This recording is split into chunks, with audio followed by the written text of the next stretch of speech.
Yeah, this is Brian with BareBones Entertainment here with Like Moths To Flames. Would you guys like to introduce yourselves to your own little band? Sure. I'm Chris. I do the vocals in the band. I'm Greg. I play drums in the band. So, how you guys doing? Awesome, man. Looking forward to So What. Got a good list of bands coming up, so it's going to be a good day. And you guys have played So What before. What's Yeah. the kind of return like for you?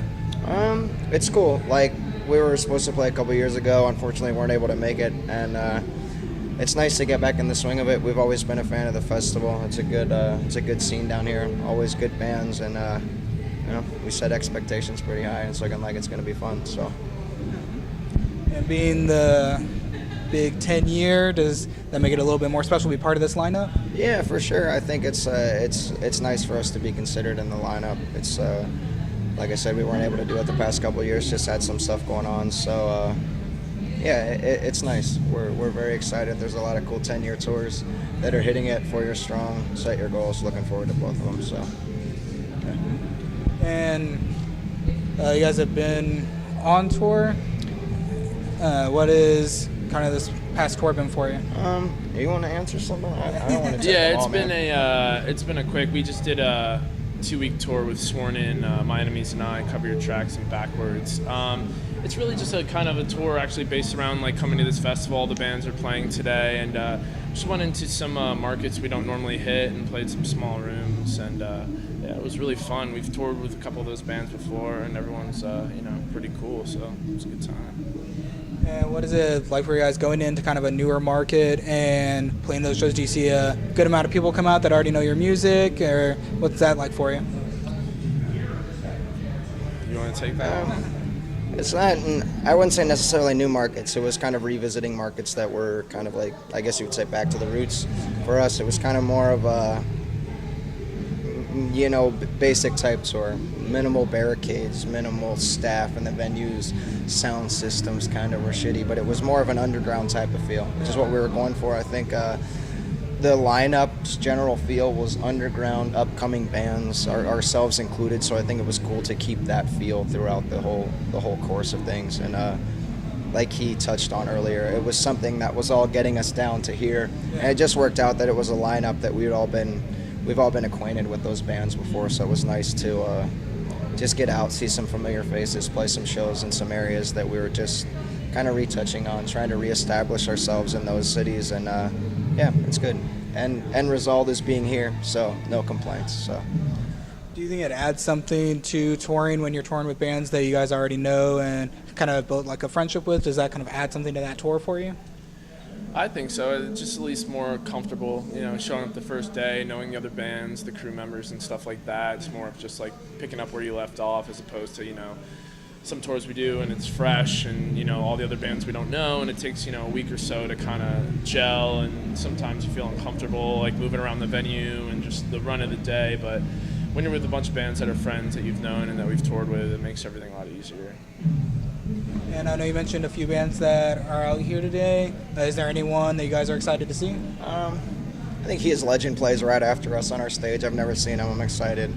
I know E-Tid plays later on our stage. We're looking forward to it. Looking forward to checking out all the bands on our tour in a different setting. Outdoor festivals can kind of showcase a different side of bands. So obviously Sworn In, Backwards. Cover Your Tracks already played, My Enemies and I, stuff like that. So, there's the key bands that we're looking forward to. Story So Far, 4 Years Strong, Set Your Goals, like I touched on earlier. Definitely Sean, too. Hey. And then did you say Gavin, for sure. Gavin. Yeah, they can't go unnoticed, so, yeah. And with these festivals, it gives a good opportunity for like a lot of fans to come up and see you, or people that might not be familiar with your music to kind of stop by and get a new way to see you guys.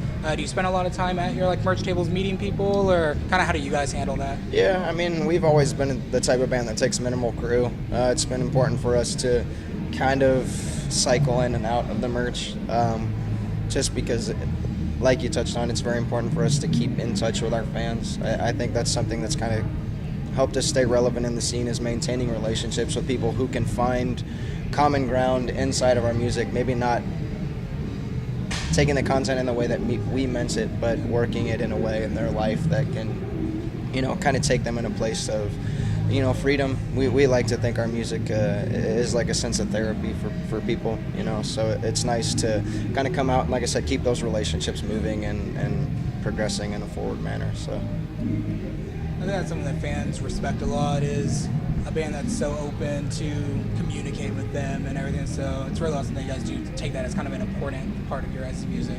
yeah, I think it's just something, as times change, kids want that hands-on experience. You know, they want it to be tangible. They want to be able to hold it and grab it and meet the people that, you know, like I said, that they're finding connections with. I feel like it's really, I've done it with bands, and it's been very flattering to meet some of those people. So I want to take the same and kind of work it into our fans and our lives, and you know, just make it a full circle type thing. So. Well, what do you guys have after this? Nothing really planned right now. We actually just recorded our new record pretty much before this tour, and we spent a lot of time on it. And we really just want to wait.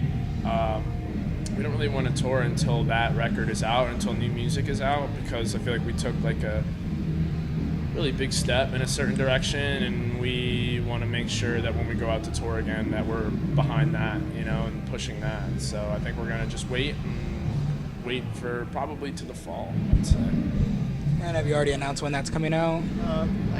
You kind of touched on it. It's just a waiting game a little bit. So You guys gonna take some time to kind of unwind and spend some time at home?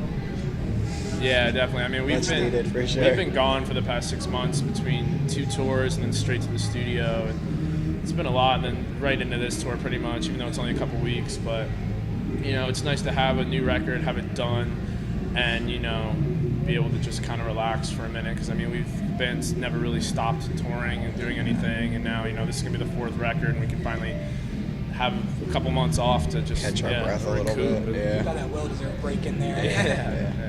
Well, is there anything else you guys would like to say to all your fans out there? Just be on the lookout for a new record. Can't tell you when. It's really cool. Showcases a lot of what we're trying to do in the future, moving forward, maturing with the band, as well as keeping the integrity of the music there and keeping the you know, the root of why kids like the band, why listeners have kept listening to the band over the years. So keep a lookout. Sounds exciting. I appreciate it, guys. Of course, Thank you. Appreciate you.